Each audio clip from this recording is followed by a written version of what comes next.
Turabahaye mwiriwe canke mwaramutse bivaye naho mwese aherereye. Nije urakoze udasa kuri Kiyago ca West TV. Reka tumaze dushimire wewe washizeko subscribe, like, uri umuntu w'umwubaho. Nawe utarayishirako yishireko kugira wegere umuryango wa Kiyago ca West TV cyane abakunzi canke abafans ba Kiyago ca West TV.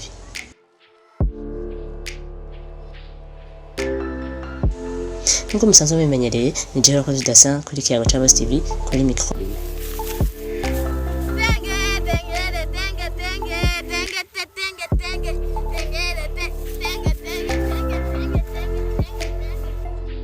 Tubutsa ko turi kuri Kiyago ca West TV, ufyonde like ubwa mbere. Commentaire yo turayikeneye kugira tumenye aho ibikorwa byacu bigeze, bashimishijwe tubimenye hakiri kare. Hari igihe umwana avuka abavyeyi bakamuraba bakabona ko atakintu azohavura avamo. Abavyeyi benshi baravyara ariko ntibabona iterambere umwana azozana mu muryango. Uyu mwana Rango Tenge Tenge ni umwana yagiye aba icamamare ku mbuga ngurukana bumenyi nka TikTok na Instagram. Dusubire inyuma cyane kuri kahise y'igihugu ca Uganda, aho Tenge Tenge asanzwe avukira.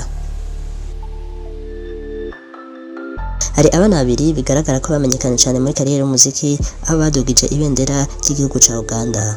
Aba nabo si abandi ni Esther na Ezekiel. Abo bana biragaragara ko bava mu miryango itunze.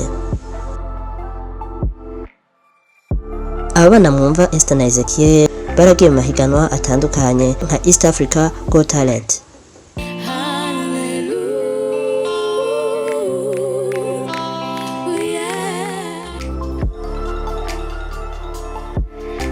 Nyuma yaho baragiye guhiganwa mu mahiganwa yo mu gihugu ca Canada yitiriwe Canada Got Talent. Nubwo abo bana biboneka ko ari abana bamenyekanye cyane, ari abana b'abagwizatunga, hari n'abandi bana badugije cyane ibendera ry'igihugu ca Uganda kandi bava mu miryango ikenye. Kandi abenshi muri bo bari imfuvyi. Nabo se abandi ni umugwi witwa Ghetto Kids. Basanzwe bamenyerewe ku izina rya Triplet Ghetto Kids. Uwo mugwi w'abana baririmba watanguye mu 2014 n'uwitwa Dauda Kavuma.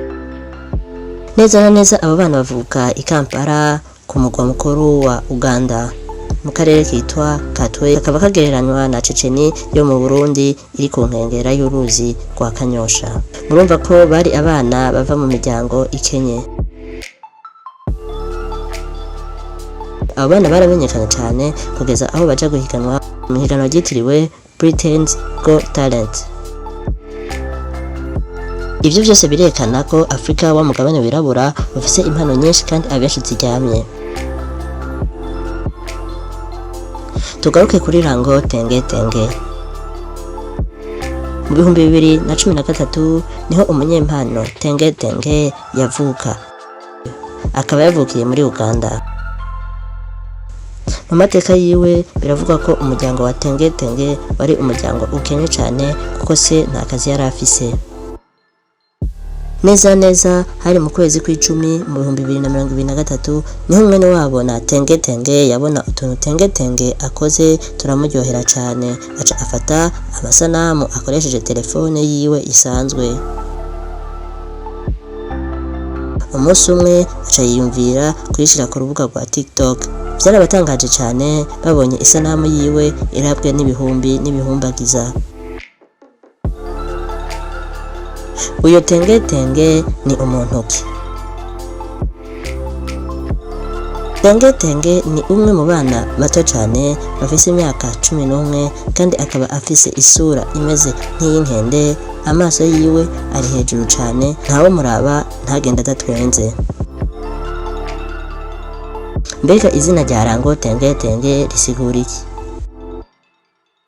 Rango ni akajambo bakoresha ku mwana akiri muto ariko yiga gutambuka. Mu Kirundi navyo bavyita dede. Tenge Tenge bisigura iki? Tenge Tenge ni amafaranga bakoresha muri Kazakhstan.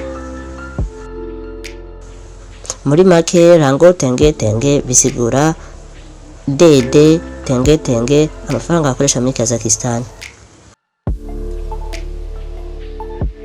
Kuva muri 2024 niho Tenge Tenge yaba umumiliyoneri ku mafaranga ndetse no kubamukurikirana ku mbuga ngurukanabumenyi. Kuri TikTok ahafise abarenga imiliyoni 2, Instagram abarenga imiliyoni 3 nibo bamukurikirana. Tenge Tenge amaze kumenyekana byose nto byahereye.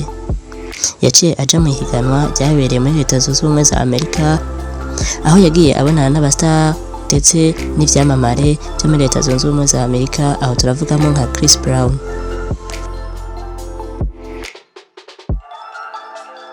Ubu turiko tuvuga kino kiganiro, uwo Tenge Tenge mwumva ari muri Dubai, aho ariko arangurira imirimo n'umufashe ku mugongo. Amakuru meza yashoboye kudushikira nuko umuryango wa Tenge Tenge wifashe kandi umerewe neza. Iyi ni imwe mu nkuru yo kubera icitegererezo kandi ikanakwigisha byinshi. Nkuko mubibonye, igihugu ca Uganda ni igihugu cagiye kibonekamo impano zitari nkeyi nubwo kiri muri Afrika wa mugabane wirabura.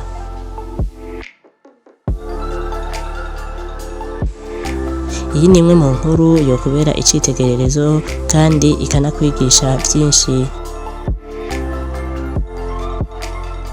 Ni hano dusozeye kino kiganiro.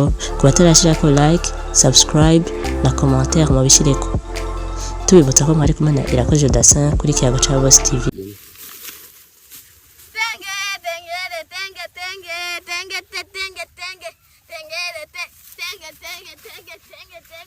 Tenge.